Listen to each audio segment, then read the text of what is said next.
আরো আসা one way AFC থেকে। এই যে 7 আর 10 17,000 বল, এর আগেও এসছে আরো বোধহয় 10 না 20,000। হ্যাঁ, বল এসছে, বুট এসছে, অনেক কিছু এসছে, কন্টিনিউয়াস প্রসেস আসতেই আছে।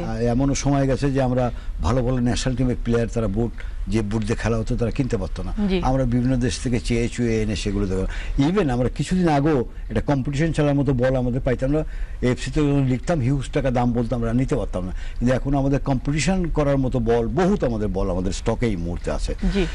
এটা হচ্ছে বিকজ সালাউদ্দিন সাহেবের ফেস ভ্যালু, তার influence over the organization, football organization, এবং সে তার আগ্রহ। আমার ফেস ভ্যালু খুব আছে, আমাকে সবাই চেনে, আমার যদি আগ্রহ না থাকে আমার দেশের জন্য কিছু করা, ফুটবলের জন্য কিছু করা, তাহলে কিন্তু এটা হতো না। উনি যেখানে যায়, সত্য কথা বলি, উনি মাঝে মাঝে একদিন কিছুদিন আগে প্রাইম মিনিস্টারের সামনে উনি বলে ফেলেছিলেন যে আমি ভিক্ষা করে করে চালাচ্ছি। তা আমার মনে আছে মাননীয় প্রধানমন্ত্রী বলেছেন, এই ওই কথা বলো না, ভিক্ষা করা ভালো না। এবং ওনার সময়ে কিন্তু সবচেয়ে বেশি স্পন্সর আপনাদের ফেডারেশন এসছে। আমার তো মনে হয় যে কোনো এক সময় যদি আমরা এই টাকাটা স্বপ্নও দেখতাম, কারণ আমি তো ধরেন কত বছর, 12 আর 14, 26, 27 বছর আমি ফুটবল ফেডারেশনের সাথে জড়িত। আমরা যদি এই যে টাকা flow of money coming every year, এটা যদি আমরা স্বপ্নও ভাবতাম, তাহলে ওই সময় ফুটবল ডেভেলপমেন্ট হয়ে যেত। কিন্তু আমরা স্বপ্ন কখনো চিন্তা করিনি। তখন আমাদের ওভারহেড এক্সপেন্ডিচার যখন 1 লাখ টাকা, তৎকালীন জেনারেল সেক্রেটারি আমাকে বলছে, আমি তখন জয়েন্ট সেক্রেটারি ছিলাম, আমাকে বলে যে বাচ্চু ভাই আর তো ফেডারেশন চালানো যাবে না। বলে কেন? বলে সব স্যালারি, গাড়ি, অমুক তমুক 1 লাখ টাকা খরচা আরম্ভ হয়ে গেছে মান্থলি। আর এখন 70 লাখ পার মান্থ, তারও বেশি। কোচদের পেমেন্ট, এটা তো আপনার শুধু ওভারহেড, টুর্নামেন্ট এক্সপেন্সেস তো আলাদা। টুর্নামেন্ট এক্সপেন্সও ধরেন বিভিন্ন সে দেয়, স্পন্সর দেয় বা ফেডারেশন দেয়। কথা হচ্ছে যে এই যে স্টাফ স্যালারি আর এই সব কিছু মিলে এখন 70-80 লক্ষ টাকা হয়ে গেছে। কারণ আমি ফরেন কোচ বাদ দিলাম, যে এখন আমাদের যে লোকাল কোচ টোচ দিয়ে, লোকাল অ্যাডমিনিস্ট্রেশন দিয়ে যে খরচা হচ্ছে, এ পয়সা আমাদের কিন্তু রাতারাতি কোনো স্পন্সর গজায়নি। একটা স্পন্সর ধরছে, তার ইনফ্লুয়েন্স খাটাচ্ছে, সে তাদেরকে তার গোটাটাই তার ফেস ভ্যালু, ওই যে বললাম ফেস ভ্যালু, তার ফেস ভ্যালু আছে। সালাউদ্দিন গেলে কোথাও আমি 10 জায়গায় গেলেও 1 টাকা পাবো না, কিন্তু সালাউদ্দিন কোথাও একটা টেলিফোন করলে they will come and give us some money. তো এই যে ফেস ভ্যালুটা সে ব্যবহার করছে, এবং যত টাকা সে আনছে এই পিরিয়ডটায়, আমি মাঝে মাঝে দুঃখ করি, আমি এক সময় জেনারেল সেক্রেটারির দায়িত্বে ছিলাম, এর 10 ভাগের 1 ভাগ টাকাও যদি আমরা ওই সময় পেতাম, তাহলে we could do much more for the development of football. But the way he is bringing money, সেটা কিন্তু খুব বড় জিনিস। এবং এই দেশের এই সময় আমরা যারা আছি অর্গানাইজার, আমরা যদি ইউটিলাইজ করতে না পারি, আমরা দুর্ভাগা। আমরা গত সালাউদ্দিন ভাইয়ের টার্মটা বাদ দিয়ে ঠিক তার ইমিডিয়েট আগে যদি আমরা চলে যাই, সে আসার আগে, তখন আমরা দেখেছি যে ফুটবলাররা খেলার জন্য বাফুফের গেটে এসে আন্দোলন করেছে, লিগ বন্ধ ছিল, এবং সেই সময় ম্যাক্সিমাম একজন ফুটবলার 5 লাখ টাকা ইয়ারলি পেত। আজকেই কিন্তু সেই ফুটবলার, আপনি যদি মামুনুলদের কথা বলেন, 30-35 লাখ টাকা করে তারা ইয়ারলি পাচ্ছে।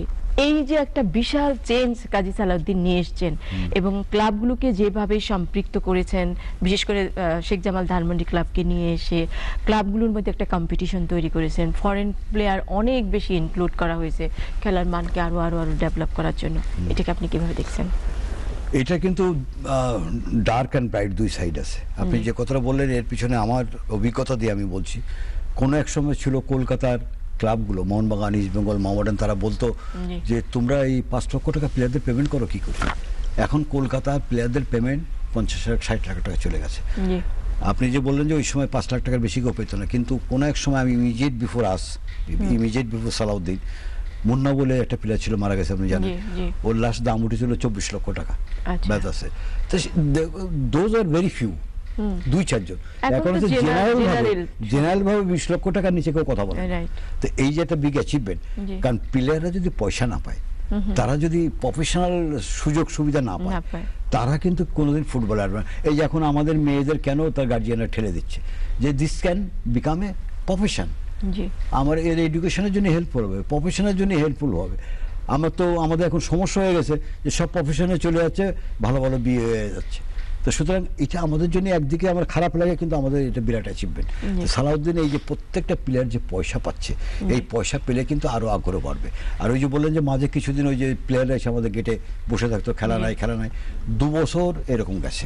লিগ একদমই ইরেগুলার হয়ে গিয়েছিল। জি। কিছু কিছু খেলা বাইরে হয়তো ডিস্ট্রিক্টের চাপে পড়ে বাইরে কিছু খেলাধুলো হতো, বাট ঢাকার লিগ একদম ইরেগুলার হয়ে গেছিল। জি। বাট ঢাকার লিগ চালু করছেই সালাউদ্দিন, যেটা রেগুলার হইতে হচ্ছে।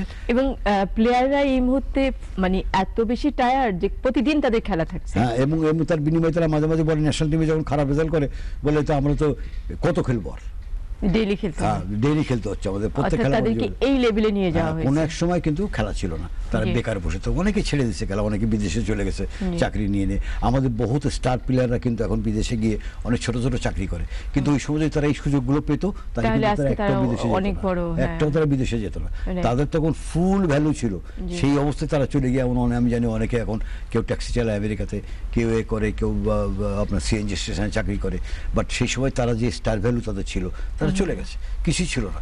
তো সেইটা যে পরিবর্তনটা এসছে, এই পরিবর্তন কিন্তু একটা বিরাট অ্যাচিভমেন্ট দেশের মানুষের জন্য, বাট এর প্রপার ইউটিলাইজেশন হতে হবে জি। প্লেয়ারদের দ্বারা, অর্গানাইজারদের দ্বারা, হুম। সকলের দ্বারা এটাকে প্রপার ইউটিলাইজেশন হতে হবে। সালাউদ্দিন সাহেব পয়সা আনছে, ছেলেদের পয়সা দেওয়ার ব্যবস্থা, ক্লাবগুলোকে চাঙ্গা করতেছে, জি। এই যে শেখ জামাল আদার্স ফ্যাসিলিটিসও দিচ্ছে। আদার ফ্যাসিলিটি ক্রিয়েট করতেছে, জি। তো তাই সেটা যদি মিসইউজ করি তাহলে কিন্তু কিছু হবে না। Right. এই শেখ জামালকে তার মানে কি আপনারা যে টিমটা আছেন, আপনাদের যে ক্যাবিনেটটা আছে, ক্যাবিনেটকে কিন্তু অ্যাক্টিভ হতে হবে। Active হতে, আপনি কি সকলকে। মনে করেন ক্যাবিনেটের সবাই অ্যাক্টিভ? তারা কি প্রপারলি কাজ করছে? এখন আমরা যে ক্যাবিনেট আছি, এই ক্যাবিনেটে যে প্রত্যেককে সালাউদ্দিন কিন্তু কাজ ডিস্ট্রিবিউট করে দিয়েছে, প্রত্যেকের দায়িত্ব যার যার আলাদা করে দিয়েছে। জি। আমরা যদি প্রত্যেকে তার দায়িত্বটুকু পালন করি, জি। তাহলে কিন্তু সালাউদ্দিনের কোনো, সেই প্রাইম মিনিস্টার হোক সালাউদ্দিন আর যাই হোক, তার কিন্তু কোনো প্রয়োজন হয় না। জি। আমরা যেমন আমরা মহিলা ফুটবল কিন্তু আমরা মানে বরাবরই শুনে এসেছি যে ক্যাবিনেটে 2-4 জন, হাতে গোনা 4-5 জন কাজী সালাউদ্দিনকে সহযোগিতা করেন, বাকি সবই ইনঅ্যাক্টিভ। ইনঅ্যাক্টিভ হবে কেন? আমি তো ইনঅ্যাক্টিভ হওয়ার কোনো সুযোগ খুঁজে পাই না। যারা হয় তারা ফুটবলে ভালো চায় না। উনি টাকা আনতেছে জোগাড় করে, আপনাদের খরচ তো করতেছে আপনাদের মাধ্যমে। আপনারাই খরচা করতেছেন, আপনাদের বিভিন্ন সে তো আর কমিটি- খরচ করে না। না, সে তো কোনো খরচা করে না। সে নিজেকে ক্যাবিনেট বানাই দিছে, সে তার কমিটি বানাই দিছে, প্রত্যেক কমিটিকে বলছে যে এই আপনার competition committee, this is your money, জি। তুমি তোমার দেশে, এই তোমার উইমেন কমিটি, এই দিস ইজ ইউর মানি, তুমি চালাও। প্রত্যেকটা সেক্টরকে কিন্তু ভাগ করে ভাগ করে দেওয়া। দিচ্ছে। এখন তারপরে নন কোঅপারেশন করার সুযোগ কই? আমি যদি একজনকে তার ক্যাপাবিলিটি থাকার পরে তাকে সুযোগ না দিই, তখন সে আমার সাথে নন কোঅপারেট করতে পারে। আমি তো তাকে সুযোগ দিচ্ছি টু ওয়ার্ক, তো সে যদি নিজে কাজ করবে না, আবার সুযোগ নেবে না, আবার নন কোঅপারেশন, এটা তো ভালো কথা। যদি কেউ করে